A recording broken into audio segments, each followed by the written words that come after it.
Welcome to மணியாஸ் kitchen. இன்றைக்கி நம்ம ரொம்ப டேஸ்ட்டான வெண்டைக்காய் புளிக்குழம்பு எப்படி செய்யலாம்னு வாங்க பார்க்கலாம். அதுக்கு ஒரு பேனில் 4 டேபிள் ஸ்பூன் ஆயில் ஆட் பண்ணிக்கோங்க. ஆயில் லைட்டாக காஞ்சதையுமே ஒரு 150 கிராம் வெண்டைக்காவை ஆட் பண்ணிக்கோங்க. வெண்டைக்காய் வந்து நல்லா மிக்ஸ் பண்ணி விடுங்க. ஒரு 5 நிமிஷம் மீடியம் ஃப்ளேமில் வச்சு வதக்கி விட்டே இருங்க. ஒரு 5லேருந்து 10 நிமிஷம் வரைக்கும் வதக்குங்க.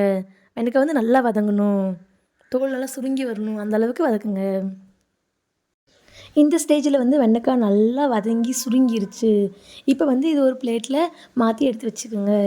இப்போது அதே பேனில் ஆயில் இருந்துச்சுன்னா அதையும் யூஸ் பண்ணிக்கோங்க, இல்லைன்னா அது கூட extra 1 tablespoon oil add பண்ணிக்கோங்க. அப்புறம் கடுகு ஒரு 1/2 டீஸ்பூன் ஆட் பண்ணிக்கோங்க.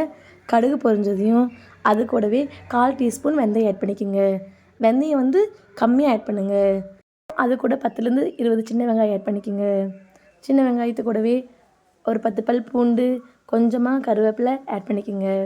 ஆட் பண்ணிவிட்டு நல்லா மிக்ஸ் பண்ணி விடுங்க. வெங்காயம் பூண்டு வந்து நல்லா வதங்கணும். இந்த ஸ்டேஜில் பார்த்தீங்கன்னா வெங்காயம் பூண்டு நல்லா வதங்கிருச்சு.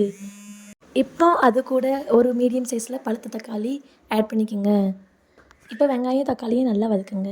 தக்காளி வந்து நல்லா வதங்கணும். எந்த அளவுக்குனா தோல் பிரிஞ்சு வரணும், அந்தளவுக்கு வதங்கணும். இப்போ தக்காளியில் தோல்லாம் பிரிஞ்சு வந்துருச்சு. இந்த ஸ்டேஜில் ஸ்டவ்வை நல்லா லோ ஃப்ளேமில் வச்சுக்கோங்க.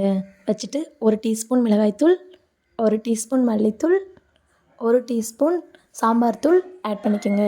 அது கூடவே 1/4 டீஸ்பூன் மஞ்சள் தூள், 1/2 டீஸ்பூன் உப்பு ஆட் பண்ணிக்கோங்க. உப்பு ஆட் பண்ணிவிட்டு ஒரு 3 நிமிஷம் நல்லா கலக்கி விடுங்க, மிக்ஸ் பண்ணி விடுங்க. ஸ்டவ் லோ ஃப்ளேம்லேயே தான் இருக்கணும். அப்போ தான் வந்து மசாலாத்தூள் கருகாது, அந்த பச்சை மணம் மட்டும் போகும். அப்படியே மெதுவாக மிக்ஸ் பண்ணிகிட்டே இருங்க. மசாலா தூளோட பச்சை மணம் போனதையும் ஒரு சின்ன லெமன் சைஸ் புளி எடுத்து 1/2 மணி நேரம் தண்ணியில் ஊற வச்சு அதை நல்லா கலக்கி ஆட் பண்ணிக்கோங்க. நெக்ஸ்ட்டு வதக்கி வச்சுருக்க வெண்டைக்காவை ஆட் பண்ணிக்கோங்க.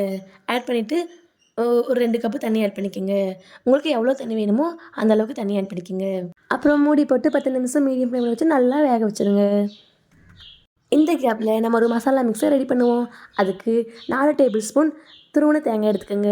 கூடவே 1/2 டீஸ்பூன் சீரகம், 1/2 டீஸ்பூன் மிளகு ஆட் பண்ணிவிட்டு லைட்டாக தண்ணி சேர்த்து எவ்வளோ பேஸ்ட்டாக அரைக்க முடியுமோ அவ்வளோ பேஸ்ட்டாக அரைச்சி எடுத்து வச்சுக்கோங்க. 10 நிமிஷத்துக்கு அப்புறம் எடுத்து பார்த்தா குழம்புல இருக்கிற காய்கறிலாம் நல்லா வெந்துருச்சு, குழம்பும் நல்லா கொதிச்சிருச்சு. இப்போது நம்ம அரைச்சி வச்சுருந்த மசாலா பேஸ்ட்டை இதில் ஆட் பண்ணிவிட்டு நல்லா மிக்ஸ் பண்ணி விடுங்க. மிக்ஸ் பண்ணி விட்டுட்டு நல்லா லோ ஃப்ளேமில் வச்சு ஒரு 5 நிமிஷம் பபிள்ஸ் வர வைங்க. குக் பண்ணுங்கள். உப்பு செக் பண்ணி பார்த்துட்டு வேணுங்கிற அளவுக்கு ஆட் பண்ணிக்கோங்க. அப்புறம் வாசத்துக்கு கொத்தமல்லி இலையை லைட்டாக தூவி விட்டுருங்க. சுவையான சூப்பரான மணமான வெண்டைக்காய் புளிக்குழம்பு ரெடி. பந்தியில் கிடைக்கிற குழம்பு மாதிரி டேஸ்ட்டாக இருக்கும். டேஸ்ட் பண்ணி பாருங்கள். செஞ்சு பார்த்துட்டு பிடிச்சிருந்துச்சுன்னா நம்ம சேனலை லைக் பண்ணுங்கள், ஷேர் பண்ணுங்கள், சப்ஸ்கிரைப் பண்ணுங்கள்.